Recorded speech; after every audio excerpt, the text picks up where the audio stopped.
21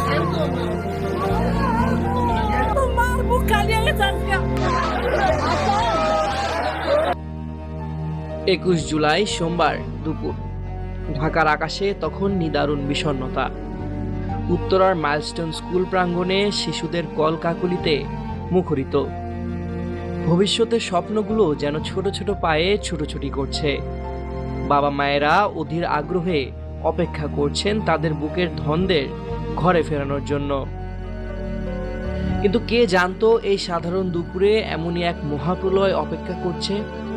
কে জানতো আকাশে উড়তে থাকা একটি প্রশিক্ষণ বিমান শুধু লোহার দণ্ড নয়, তাতে লুকিয়ে আছে এক অটুট প্রতিজ্ঞা, এক অবিশ্বাস্য আত্মত্যাগ। বেলা 1:06। বাংলাদেশ বিমান বাহিনীর F-7 বিজেআই প্রশিক্ষণ যুদ্ধ বিমানটি যখন উড্ডয়ন করল, তখন হয়তো পাইলট ফ্লাইট লেফটেন্যান্ট তৌকির ইসলাম সাগর স্বপ্নেও ভাবেননি এটাই তার জীবনের শেষ উড্ডয়ন। বাংলাদেশ বিমান বাহিনীর ৭৬তম ব্যাচের এই তরুণ পাইলটের এটি ছিল প্রথম একক মিশন।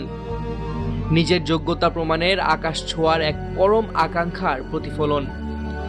মাত্র ১৩ মিনিটের মাথায় বিমানটি নিয়ন্ত্রণ হারাতে শুরু করলো। তাকে কন্ট্রোল রুম থেকে বারবার ইজেক্ট করার পরামর্শ দেওয়া হলো। নিজেকে বাঁচানোর সুযোগ ছিল তার সামনে, কিন্তু তৌকির তখন হয়তো ভাবছিলেন তার নিচে থাকা প্রাণগুলির কথা, স্কুলের শত শত শিশুর কথা। তিনি জানতেন প্যারাশুটে ইজেক্ট করলে বিমানটি সরাসরি আবাসিক এলাকায় বা স্কুল ভবনে আছড়ে পড়বে, ধ্বংসযজ্ঞ আরো বাড়বে। যে দৃশ্য এখন চোখের সামনে ভেসে উঠছে তা কোনো কল্পকাহিনী নয়, এ এক চরম বাস্তবতার প্রতিচ্ছবি। তৌকির চেষ্টা করেছিলেন বিমানটিকে যেন জনবসতিহীন এলাকায় নিয়ে যেতে পারেন, কিন্তু বিমানের নিয়ন্ত্রণ তখন তার আর হাতে নেই। প্রতিটি মুহূর্ত যেন মৃত্যুর কাছাকাছি টেনে আনছে তাকে। শেষ মুহূর্তে যখন বিমানটি মাইলস্টোন প্রিপারেটরি কেজি স্কুলের ভবনের উপর আছড়ে পড়ল, তখন তিনি হয়তো শেষবারের মতো কিছু করার চেষ্টা করছিলেন। তার শেষ নিঃশ্বাস মিশে গেছে পোড়া কাঠ আর লোহার গন্ধে। নিজেকে বাঁচানোর সুযোগ থাকা সত্ত্বেও তিনি তা করেননি। তার বুকের গভীরে ছিল একটি প্রার্থনা, যেন আর কোনো শিশুর জীবন না যায়।